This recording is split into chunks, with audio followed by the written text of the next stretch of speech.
Bueno, siguiendo un poquito con las explicaciones,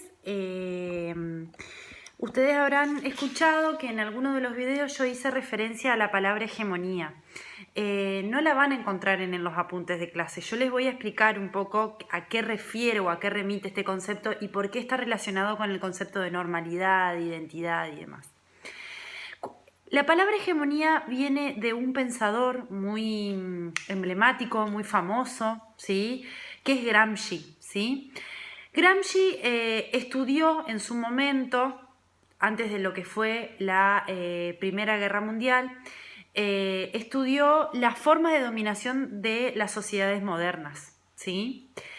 Y él es el que propone el término o el concepto de hegemonía. La hegemonía que es para Gramsci es el modo en el que las clases dominantes, ¿sí? En este caso las clases dominantes son la clase burguesa, hablando en términos marxianos, en términos de Marx, ¿sí? Es el modo en el que las clases dominantes someten, ¿sí?, a las clases proletarias, es decir, a las clases bajas, a las clases sometidas, a las clases explotadas, ¿sí?, hablando en términos de Marx, porque justamente Gramsci lo que hace es releer a Marx y a partir de la lectura y el estudio del manifiesto comunista de Marx, hace como su propia teoría, ¿no? Que eso lo hacen muchos pensadores, por ejemplo, Lacan a Freud también, ¿no es cierto? Bueno, en este caso Gramsci relee a Marx. Él dice que esa hegemonía lo que genera justamente en la sociedad es ejercer un control social, ¿sí? En este caso, en términos económicos y sociales, la hegemonía lo que viene es a perpetuar el orden dominante, es decir, a perpetuar a la burguesía, perpetuar en términos generales a el capitalismo como sistema económico. ¿Cómo ejerce ese control cultural la hegemonía? A través de la economía, a través de la política, a través de la cultura, ¿sí? Y esa hegemonía se instala en diferentes tipos de lugares. ¿Cuáles son esos lugares? La escuela, la religión, los medios masivos de comunicación, ¿sí? Gramsci lo llama la sociedad civil, ¿sí?, en términos generales. Entonces, lo que hace la hegemonía es imponer culturalmente un modelo, una forma de vida, ¿sí?, una idiosincrasia, una ideología, ¿sí?, que la impone justamente las clases dominantes, ¿sí? Entonces, imponen su idea de... imponen diferentes tipos de ideas, ¿no? Y en este caso, si nosotros lo llevamos a lo que estamos trabajando actualmente, nosotros venimos con una idea hegemónica de normalidad, venimos con una idea hegemónica de identidad, ¿sí? Entonces, justamente esto tiene que ver con estas maneras de imponer, estas maneras, estos modos de reglamentar, ¿sí?, de configurar, de construir una forma de vida, un estilo de vida, una manera de comportarnos, una forma de llevar a cabo nuestra vida, de vivir nuestra vida.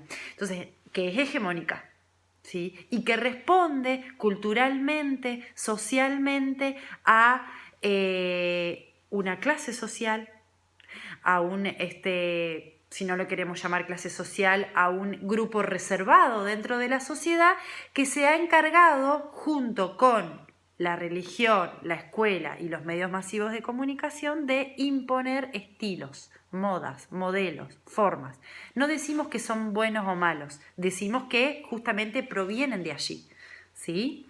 Entonces, cuando nosotros pensamos en el concepto de normalidad, tenemos que referirnos a esto como una representación social, como un conjunto de ideas y de pensamientos que no fue conformado por una persona en particular, sino por un conjunto de personas que se los llama en términos sociales, en términos de Gramsci, una clase social determinada, ¿sí? Y las encargadas de reproducir esas formas, esas maneras, ¿sí?, han sido estas instituciones. También la familia, incluimos allí a la familia Althusser, que es el que va a leer a Gramsci y va a continuar el trabajo de Gramsci. De alguna manera dice que también la familia, el sistema familiar, impone ciertos modelos, ciertas pautas culturales que se dan justamente a partir de la socialización primaria. Conceptos interesantísimos para seguir charlando, que me encantaría poder hablarlos con ustedes en el aula, Porque, bueno, justamente esta clase y este concepto que nosotros estamos trabajando ahora, que es el concepto de normal, yo sé que ustedes lo han visto en filosofía en su momento, de hecho yo estuve viendo ahí unas respuestas de ustedes al este interrogante que les había hecho la semana pasada. Y que de alguna manera, ¿no es cierto?, cuando nosotros pensamos en sexualidad, cuando nosotros pensamos en la ESI, tenemos que remitirnos a este concepto, ¿no?, a este concepto de normalidad. Siguiendo un poquito con las explicaciones y retomando un poquito el apunte que ustedes tienen de clase, a lo último yo les hago una pregunta, ¿no? La pregunta es, ¿hay una sola forma de vivir el amor y la sexualidad? Si nosotros abrimos el concepto de normalidad y empezamos justamente a desentramarlo, decimos que no, ¿sí? Que hay múltiples y diferentes maneras de desear, que unos pueden estar de acuerdo y otros no, y eso también hay que respetarlo, ¿no? Siempre hubo a lo largo de la historia múltiples maneras de expresar afecto y de expresar sexualidad, ¿sí? Lo que se fue modificando a lo largo de este tiempo, ¿sí?, es la manera, es la visión de alguna manera de expresar la sexualidad y de las diferentes maneras que existen actualmente de valorar, ¿sí?, la sexualidad. Podemos estar de acuerdo o no, digamos, ¿sí? Esto también es un tema para hablarlo, obviamente con muchísimo cuidado, que seguramente vamos a ahondar en otro tiempo, ¿sí? Pero lo que sí tenemos que decir y lo que tenemos que diferenciar, y que es necesario hacerlo, es que no hay una única forma de vivir el amor, ¿sí? Hay múltiples maneras, ¿sí? Y ese concepto y esa visión de que existan múltiples maneras de vivir el amor remite a que justamente actualmente se está desarmando, podríamos decir, o se está ampliando el concepto de normalidad, ¿sí? Otra cuestión que es importante que ustedes entiendan, el concepto de sexo, género e identidad de género, ¿sí?